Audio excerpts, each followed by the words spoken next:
बुद्ध जयन्तीलाई त्रिसंयोग दिवस अर्थात् सिद्धार्थ गौतम बुद्धले लुम्बिनीमा जन्म लिनुभएको, बोधगयामा बोधि प्राप्त गर्नुभएको र कुशीनगरमा महापरिनिर्वाण हुनुभएको, सरल भाषामा भन्ने हो भने उहाँको देहान्त भएको, तीनवटा कार्य चाहिँ एकै दिनमा भएको दिन चाहिँ बुद्ध जयन्ती हो भनेर हामी सबैजनालाई थाहा छ। र बुद्ध जयन्तीको दिन हामी सबैजनाले बिहानदेखि नै धर्म पाठ गर्दछौँ। सबैजनाले आफूले सक्दो आफ्नो आफ्नो व्याख्या अनुसारको धर्म अभ्यास हामी सबैजनाले गर्दछौँ।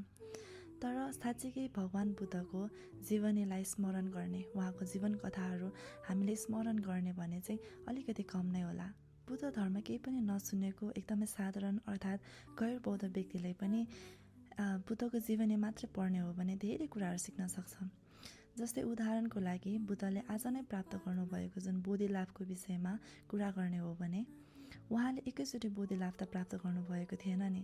उहाँले बोधि लाभ प्राप्त गर्नु अगाडि वर्षसम्म चाहिँ ध्यान गरेर एकदमै कठिनाइका साथ ध्यान गर्नु भए तापनि असफल हुनुभएको थियो। उहाँ सफल हुनुभएको थिएन।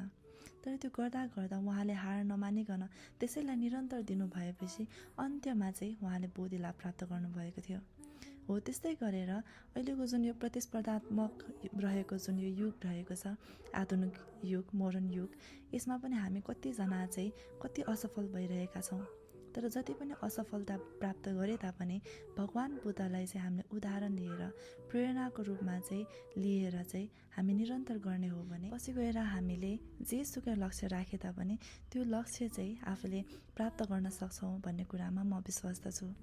र आजको दिन यो भिडियो बनाउनुको कारण तपाईँहरू सबै सामु चाहिँ यो बाँड्नुको कारण के हो त भन्दाखेरि तपाईँहरू सबैजनालाई पनि केही हदसम्म भए पनि फाइदाजनक होस् र पछि गएर म आफैले पनि केही कुरामा असफलता प्राप्त गरेँ भने आफूलाई पनि एउटा स्मरण होस् भन्ने हेतुले चाहिँ आफूले जानी नजानी पनि यो बोल्ने चाहिँ प्रयास गरेकी छु।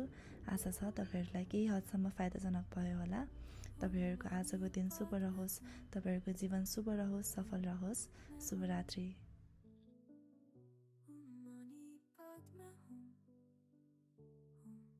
मैं हूँ